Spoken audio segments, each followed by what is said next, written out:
says calculate in mega electron volts the binding energy per nucleon for a nucleus of uranium. Okay, so we know uranium has 92 protons, and this is the number of proton plus the number of neutron. So we're just gonna do the big number minus the small number, and we're gonna get 144 for the number of neutrons. Then we're gonna use this formula, change in E is equals to change in mc squared, where we're gonna do 92 times the mass of the proton, 144 times the mass of neutron minus the mass of uranium itself. So that's going to give me 1.74248 gigaelectron per c squared. Okay, so this is basically another unit for mass. If you have seen that this is just another unit for mass instead of expressing it in kg. Okay, now I'm going to put this in the formula, but the problem here is now notice something. Okay, when you plug it into the formula, you get 1.74248 gigaelectron volts over c squared times c squared. So this c squared will cancel out. So you do not have to multiply it by c squared. Okay, so it automatically gets cancelled out by c squared. Okay, if you want to multiply it by c squared, you would have to change this into kg. Okay, and that would be very long for you to do. Right, so our answer for the binding energy is 1.74248 gigaelectron volts. We'll divide by the number of nucleons, which is number of neutron plus the number of proton, 236. Okay, and we're gonna get 1.74248 divided by 236. That's gonna give me 7.383 times 10 to the power of minus 3 gigaelectron volts. Okay, and then I know this is 1.383 times 10 to the power of minus 3 times 10 to the power of 9. I want to make this 9 EV. Okay, so what I want to do is I want to make this into mega electron volts. Okay, so let me just 10 times 10 to the power of 9. So that is 8 times 10 to the power of 6 EV. Okay, we know that I can write this as mega, so it's 7.38 mega EV. Okay, because times 10 to the power of 6 is mega, so answer is 7.38 mega electron volts. What it says, UV light is produced when alpha particles interact with air.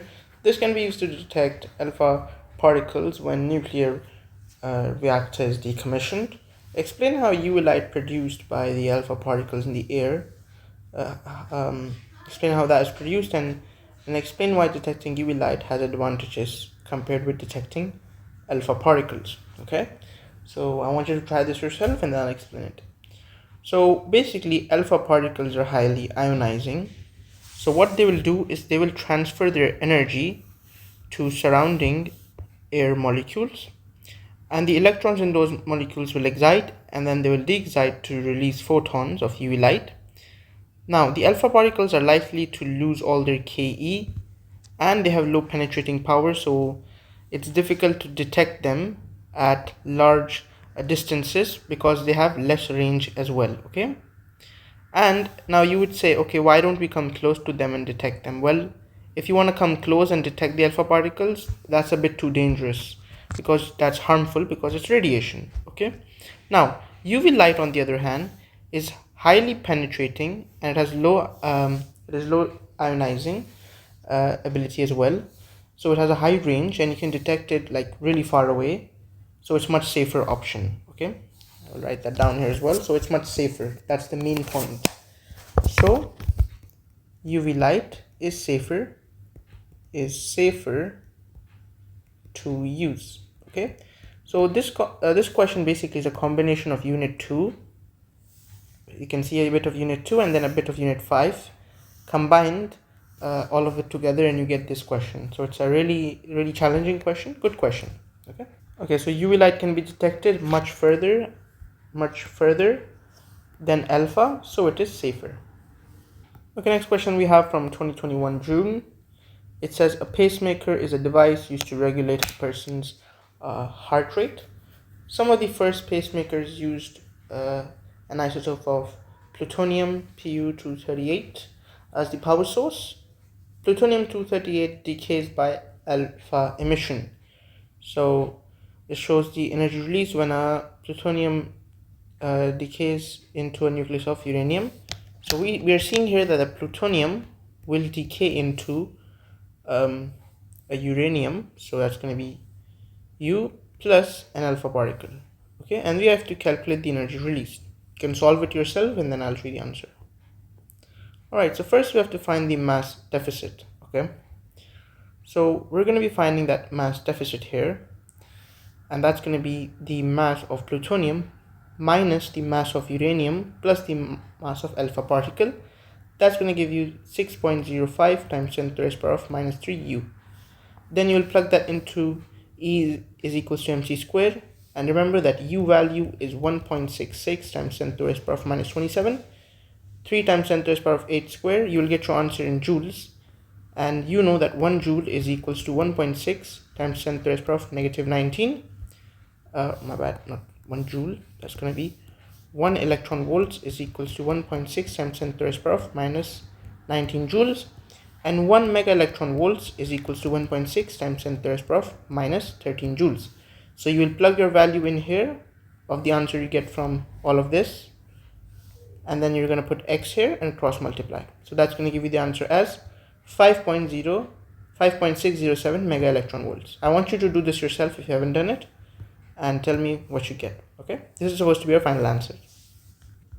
Okay, next question is another good question. I would say this is a challenging question. So in one pacemaker, the activity of the plutonium source was measured to be 6.75 times 10 to the power of 10 becquerel in 2020. Calculate the power of the source in watts when it was fitted 40 years ago. The half-life of plutonium-238 is 87.7 years. Energy of alpha particle is 5.6 mega electron volts. So I want you to do this yourself and then I'll show you the answer. Okay, so we know that the lambda value is ln2 divided by the half-life. You should memorize this. I've explained this in the second walkthrough, how we get this equation. So if you want, you can watch that. Second or first walkthrough, I'm not sure, but one of those, so you can watch that in the previous walkthroughs. Okay, and then I'm going to plug in my value of my half-life, which is given to me here. So I'm going to plug that value in here, and I'm going to get this as my lambda value, or my decay constant value. Now what the question wants you to remember is that in 2020 my value of activity is this much. Now 40 years ago, what is my value of activity? Okay, in 2020 my value of activity is this much. 40 years ago means 1980. What's the value of activity? So I'm going to do is I'm going to label this as A naught, and I'm going to label this as A. I'm going to plug everything into this equation, which we have A is equals to A naught e to the power minus lambda t. I know the value of lambda, I know the value of A, and I want to find this A naught value. Okay, so I'm going to say this is my starting point and this is my ending point. Starting point goes here, end point goes here. Okay, and then I know my value of t, which is going to be 4t. Okay, so if I plug 40 in here, I'm going to put some number here, I'm going to get the answer as this much. Okay, so I want to find that starting value basically. So I have all of the values given to me, so I'm going to solve for A naught, and my A naught value will be 9.26 times 10 to the raised power of 10 becquerel. Okay, so that's the value of A naught. Now I'm not going to show you the calculations because I assume you can do all of that. Okay, so this is going to be the value I'm going to get, right? I'm sure you are happy with this. Now what this value means is 9.26 times 10 to the raised power of 10 per second. Instead of becquerel, you can write per second, right? So basically this means that there are 9.26 times 10 to the raised power of 10 decay events every second, which means every second 9.26 times 10 to the raised power of 10 alpha particles are emitted every second. Okay, every 1 second that happens. Okay, now I know that, so this much will be released. Make sense? I hope we're clear with this. So this many alpha particles every second. Now if one alpha particle is 5.6 mega electron volts, then how much energy will this many alpha particles release? Okay, if one alpha particle gives you this much energy, then if we have this big number of alpha particles, how much energy would they give us? Okay, this big number is 9.26 times 10 to the power of 10.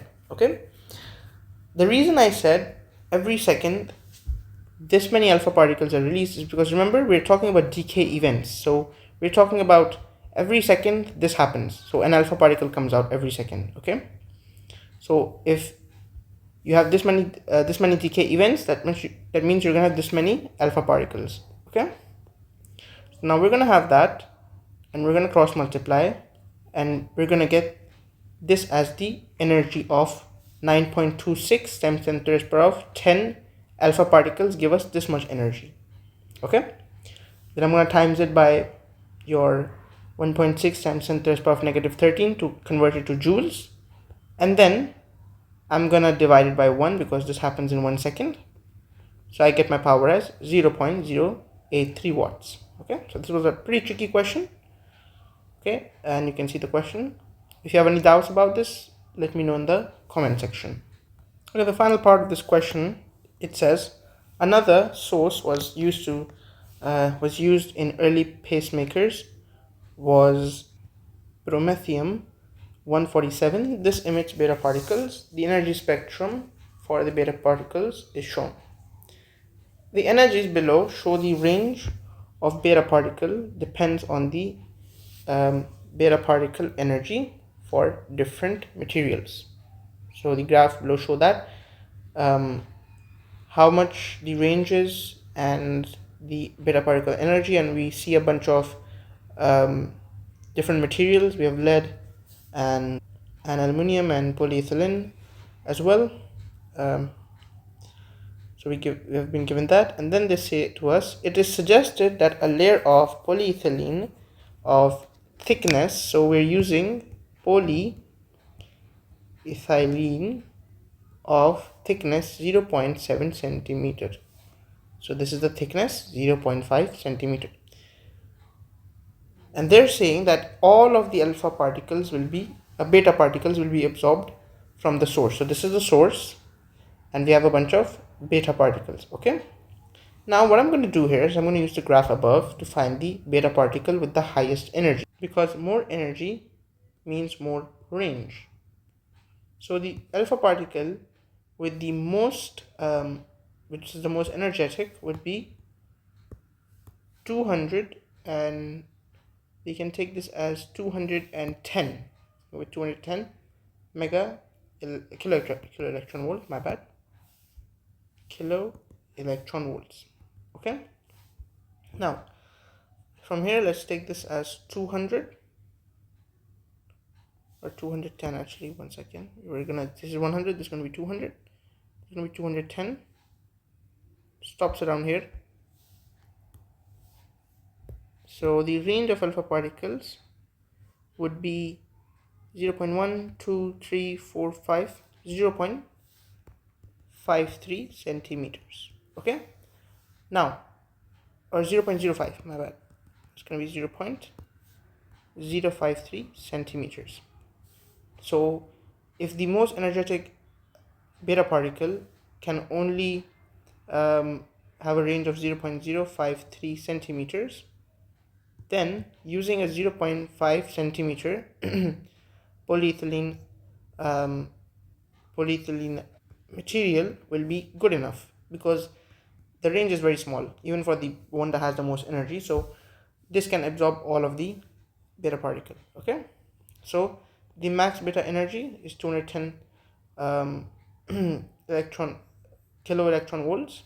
The range is 0.0. I have put 6 there, you can, or 5 there, so 0.05 centimeter. and obviously the thickness is much more than the range, so it will absorb all. That's the answer.